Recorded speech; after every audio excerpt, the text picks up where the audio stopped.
बड़वाड़ा की महारानी वीरांगना दुर्गावती को मैं सेवा जोहार करता हूँ और हमारे डिंडोरी जिला के जितने वन ग्राम हैं वो राजस्व ग्राम जहाँ से भी आए होंगे सभी आगंतुकों को सेवा जोहार करता हूँ। अच्छा सुनिए भाई जी, जब आप लोग कोई भी सभा सम्मेलन में आते हैं, कोई वक्ता कोई बात बताता है, एक जगह बैठना चाहिए आप लोगों को। क्या घूमते रहते हो, क्या सुनोगे यहाँ आए हो तो?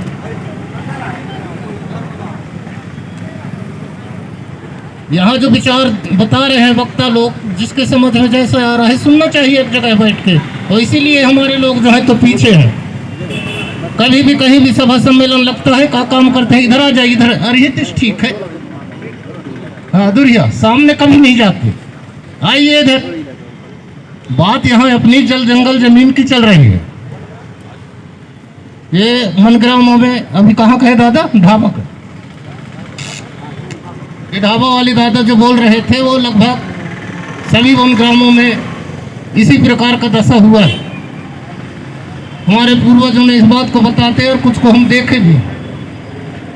तो सुनिए, आप लोग नई पीढ़ी के लड़के हो, अभी उस बात को नहीं जानते जो पुरानी बात बताई जा रही है, इसलिए तो लड़ाई हो रही है यहाँ पर। ये 2006 से जब ये कानून बना, वनग्राम के निवासियों ने दावा लगाए। ध्यान से सुनिएगा आप लोग। जब हम लोग वन भूमि को काबिज किए, कम से कम हम 5 पीढ़ी हो गए। न कोई बीजेपी, न कोई कांग्रेस, न कोई अंग्रेज नहीं थे उस समय। ये तो बहुत से वनग्राम सन 1919 में एक बहुत बड़ा भारी महामारी पड़ा था। उस समय हमारे लोगों ने कंदरा खोह जंगलों में जाकर लुके थे। सुनिए बात को पहले। तब से हमने उस जमीन को काबिज किया है। तो सीधी सी बात अपनी ये है कि जो राजस्व वाले को पट्टा दी है सरकार 50 एकड़ 60 एकड़ का, वो हमको भी दे। जो हमारे काबिज की भूमि है उसके पट्टा चाहिए हमको। ये क्यों 10 एकड़ की नियम बनाते हो तुम? जल जंगल को हमने साफ किया, हमने खेती किया है और हमने वहाँ के पत्थर फेंके हैं, टूड़ा फेंके हैं, लकड़ी काटे हैं। का सरकार कभी काटी है वहाँ आके? तो हमारे लिए नियम बना रही है 10 एकड़ की। एक बात। और दूसरी बात, जब हमारे निवासियों ने 4 हेक्टर का दावा लगाया, ग्राम सभा में वो दावा पास हो गया। जब ग्राम सभा में पास हो गए तो इधर ऊंचे में कौन से ऐसे जांच समिति बैठी है? कौन हमारी भूमि को जानता है जो हमारे फाइल को निरस्त करने वाला है?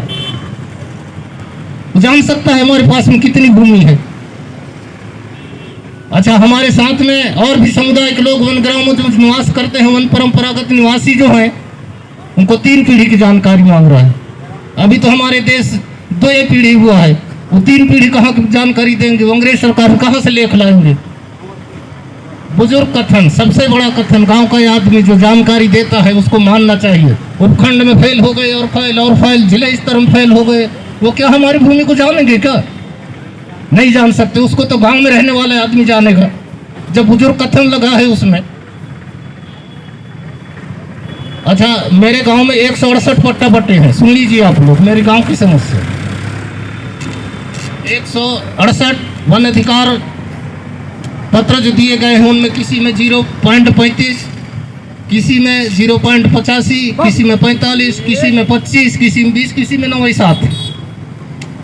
तो ये कोई वन अधिकार देने का तरीका है क्या? और फाइल में लगे हैं सब 4 हेक्टर का। तो 4 हेक्टर तो लेख में कानून बना है। अभी पूर्व वक्ता बोल रहे थे कानून गलत है, सही में गलत है। काबिज भूमि की पट्टा देनी चाहिए सरकार को, जिसके काबिज में जितना भूमि है। जिस प्रकार की राजस्व गांव में, किसी का 50 है, 60 है, 35 है, 40 है, जो भी हो वही हमको भी देना चाहिए।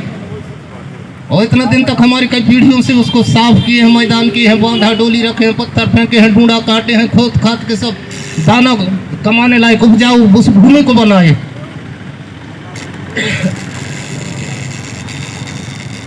तो इस प्रकार से जो है तो सरकार अपने ऊपर अनदेखी कर रही है। ये हमारे समाज जो है तो आपको संगठित होना है। संगठित होकर संघर्ष करो हमको तो बहुत दुख होता है, इसलिए कि हम कभी भी किसी भी मांग को मनवाते हैं सरकार को, हमको जब भी हड़ताल करना पड़ता है, आंदोलन लगाना पड़ता है। ये कैसी कानून व्यवस्था है इस देश की? वो अपने मन से हमारे लिए कोई कानून लागू नहीं करते कि हमारे जिसमें हित हो। हम कोई भी चीज संविधान में लिखा भी है, लेकिन जब तक उसके लिए हम लड़ाई नहीं लड़ेंगे तब तक सरकार हमको देती नहीं है। बहुत बहुत धन्यवाद। अब इतना से ज्यादा नहीं कहूँगा।